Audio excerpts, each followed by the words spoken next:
So alam na natin, yung mga past presidents po, other than Digong, at yung mga vice presidente other than Sara Duterte, hindi po kinokompromiso ang national security and sovereignty ng ating bansa. May totoo silang pagmamahal kasi sa ating bayan kahit minsan hindi nila kasundo sa prinsipyo at paniniwala ang sitting president. Pero never nila na ibibinta ang ating bansa. Ngayon, tinanggal ang vice presidente at ex-presidents. Kung saan ang vice presidente si Sara Duterte at yung ex-president, immediate ex-president po.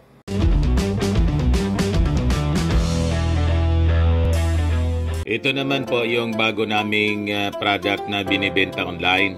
iGlow Serum, whitening po siya. Tingnan ninyo yung epekto sa aking anak na architect before and now. Yung mga inquiries po ninyo, dumiretso na lang kayo sa kanyang Facebook account, Riz Maravillas.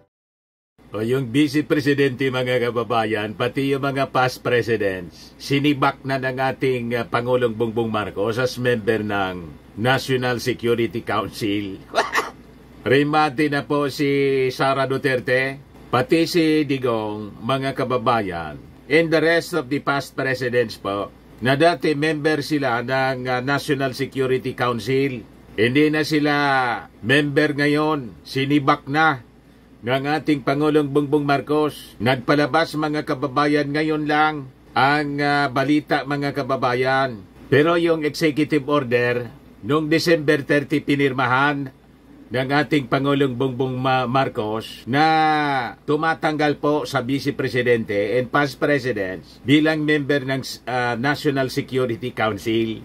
Tama po ito, mga kababayan. No? Marcos Jr. reorganizes National Security Council, removes Vice President, ex-presidents from panel. Ayan po yung pinalabas na executive order.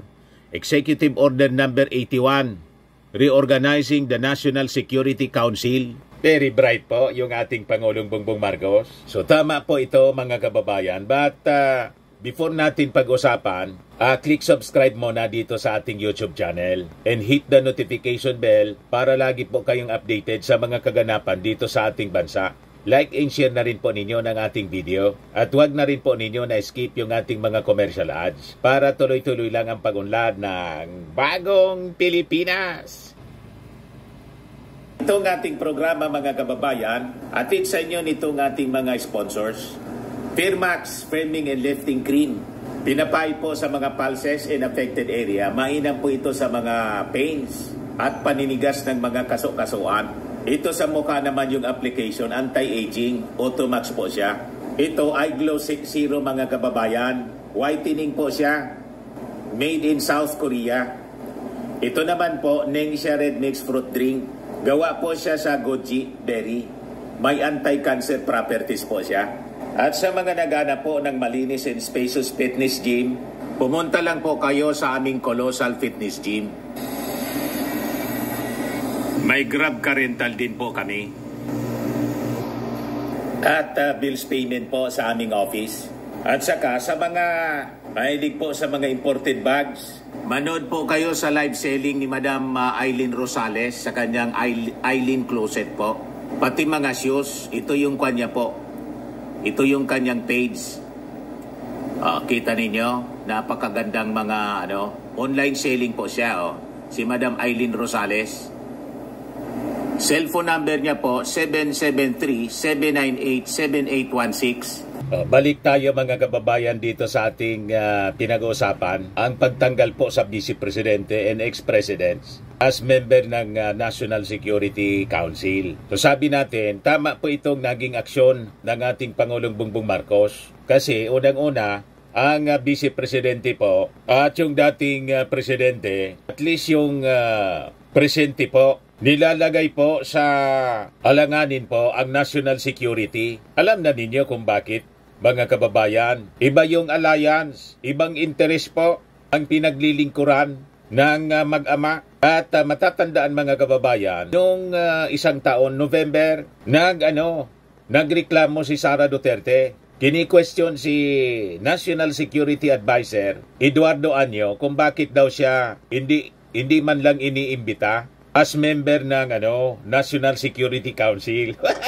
Ito po, Sara Duterte asked Anyo, why have I not been invited to an NEC meeting? Di daw siya iniimbita. Malamang sa malamang mga kababayan, ito yung nag-trigger kung bakit mga kababayan nagpalabas ng executive order yung ating Pangulo. Natanggal na yung Vice Presidente and past presidents as member ng National Security Council.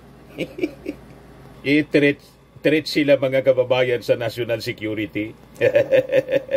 Di ba? Kaya tama itong naging desisyon ng ating Pangulong Bongbong Marcos. Nagpalabas siya ng Executive Order number 81. Ayan po, sabi dito sa report ng ABS-CBN, the Philippine Vice President and former presidents are no longer members of the National Security Council following a reorganization ordered by President Ferdinand Marcos Jr.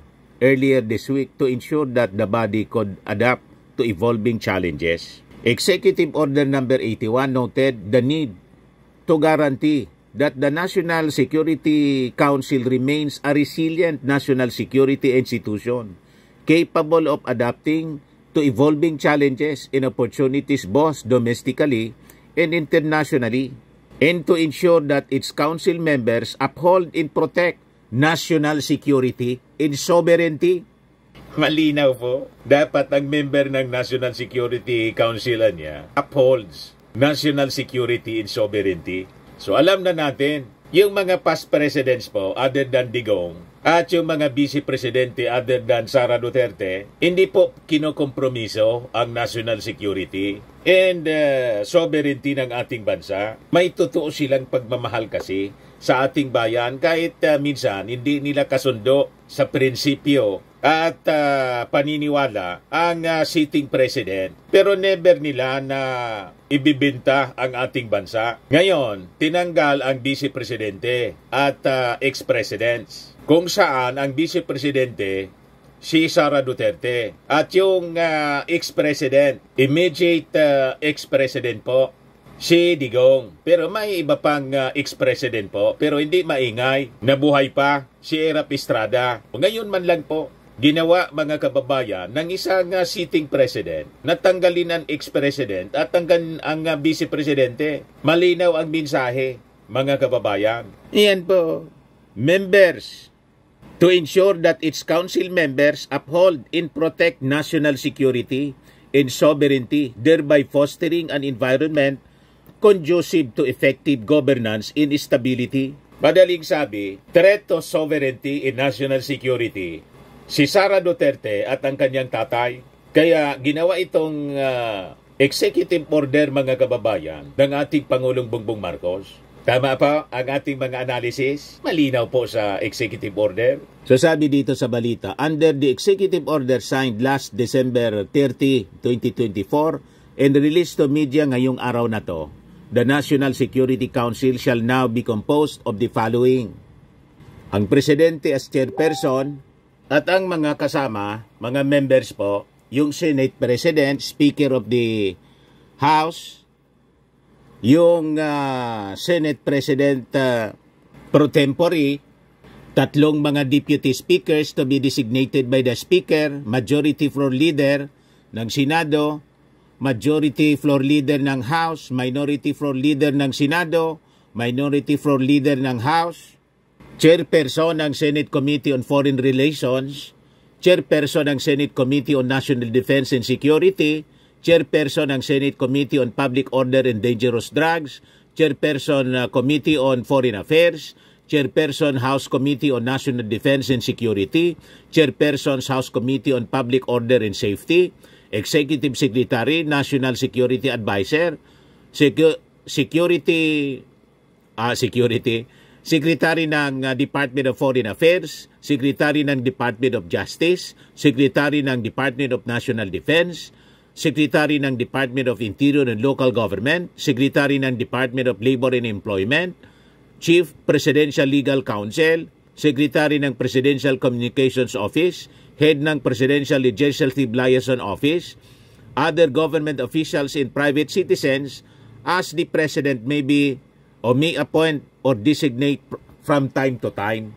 Meanwhile, sabi diyan, the Director General ng National Intelligence Coordinating Agency, the Chief of Staff ng Armed Forces of the Philippines, the Chief of the Philippine National Police, and the Director of the National Bureau of Investigation shall attend the meetings of the Council as may be necessary to advise and assist in its deliberations. The Governor of the Bangko Sentral ng Pilipinas may also be invited to participate in the National Security Council. Sabi po sa executive order. The Executive Committee of the NSE was also reorganized and is now composed of the following members. Yung Presidente as Chairperson, Executive Secretary, Senate President or his representative, Speaker of the House of Representatives or his representatives,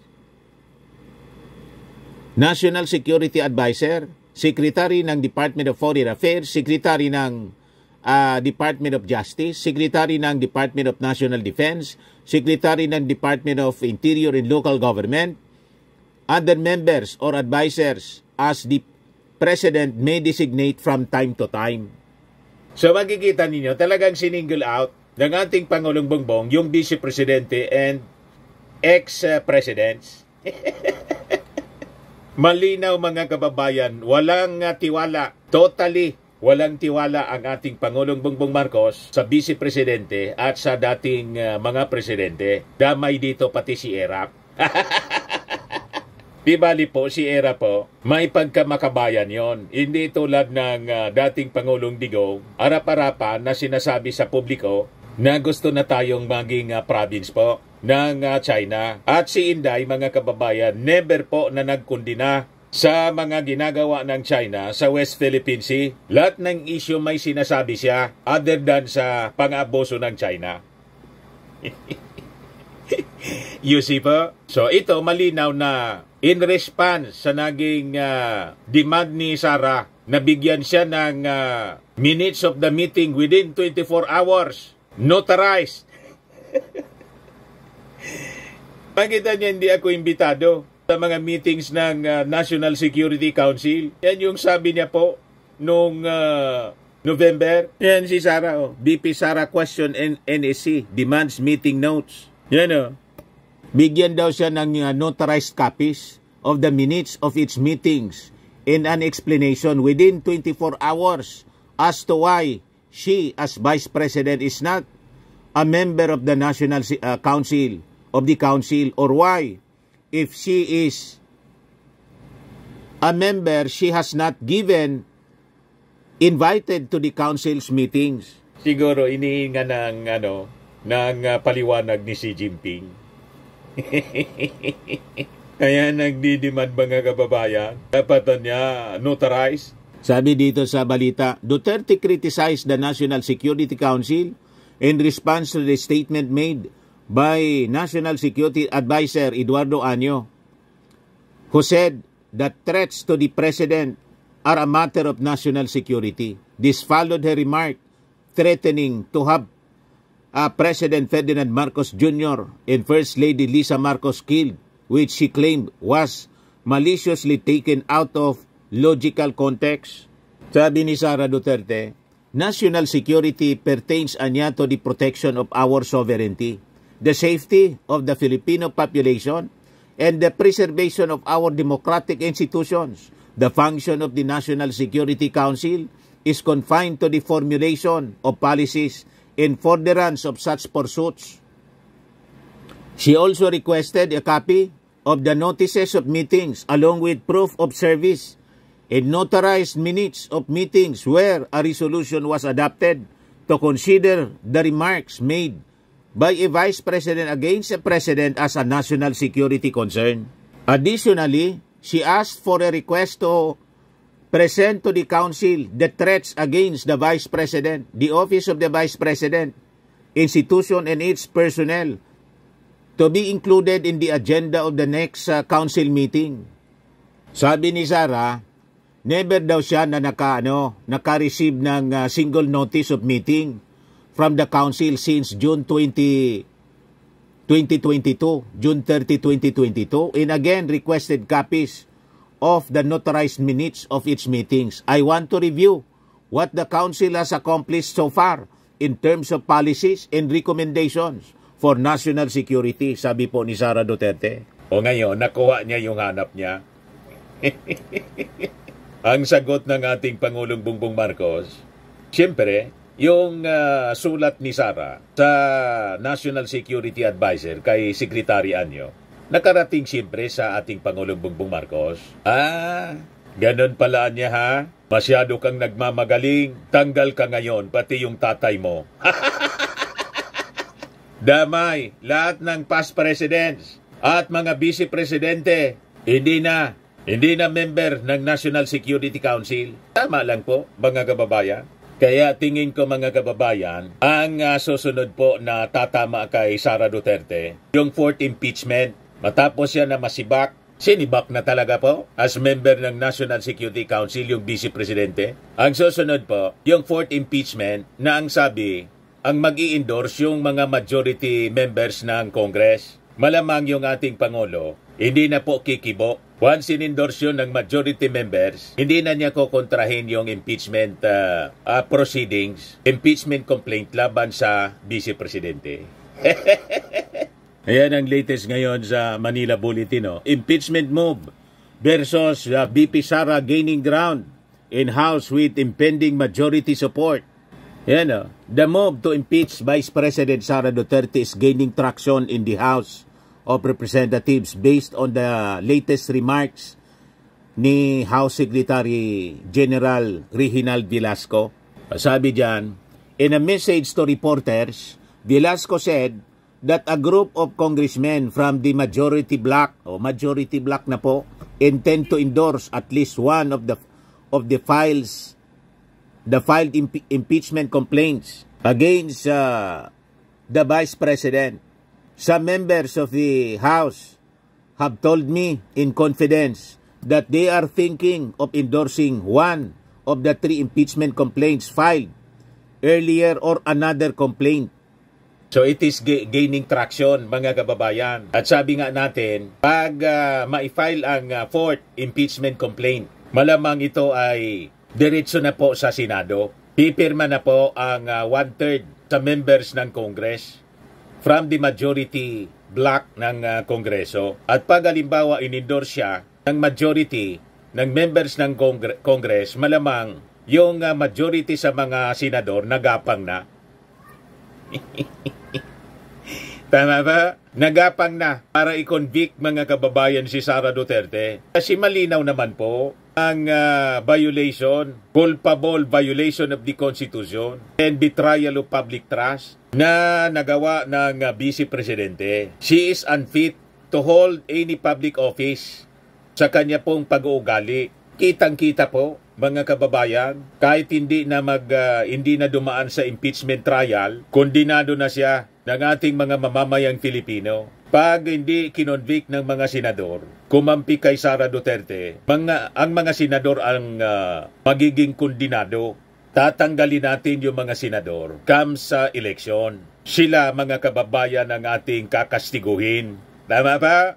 Tatablahin natin ang lahat ng mga senador na kakampi ni Digong at ni Sara Duterte. Sa mga naghanap ng malinis and spacious fitness gym, pumunta lang po kayo sa aming Colossal Fitness Gym. We also offer Grab Car Rental with our brand new 2023 model ng Toyota Innova. We also accept booking for those who are planning to travel via PAL, Cebu Pacific, and other airline companies, local and international, and bills payment for Meralco Bills, PLDT, Aleco Bills, etc. Ang Colossal Fitness Gym is located at 3rd floor Security Bank Building, Landco Business Park, Legazpi City, Albay. For inquiries, look for Chilon Maravillas. Contact number 0966-802-0949. Yan yung aming Innova. Lagi na pong matao sa amin. Pati mga foreigners po, tingnan ninyo. Mga British tourists sila. Ang lalaki ng katawan na, mga kababayan, nag-gym sa amin. Ito naman po, Indian National. Ito mga mga European sila. Ito naman yung bago naming product na binibenta online, iGlow Serum. Whitening po siya galing sa South Korea. Tingnan ninyo yung epekto sa aking anak na architect entrepreneur, Riz Maravillas. For inquiries, look for Riz Maravillas on FB. Ito naman po, Firmax Framing and Lifting Cream. Pinapahid po ito sa mga pulses and affected area. Mainam po ito sa mga pains at paninigas na mga kasukasuan. Ito po, Automax Radiant Serum. Sa mukha naman yung application. Anti-aging po siya. You will look 10 years younger than your age. Sa mga cancer patients naman po, baka lang gusto niyo itong itry. Nengxia Red Mix Fruit Drink. Hindi man po siya gamot, food supplement siya. Kaya lang, gawa siya mga kababayan sa goji berry. Yung goji berry may anti-cancer properties. Yung mga inquiries ninyo, dumiretso na lang kayo sa aming messenger sa Facebook para masagot namin agad. Ayos po, ako po si Dante Maravillas. Bye-bye. God bless.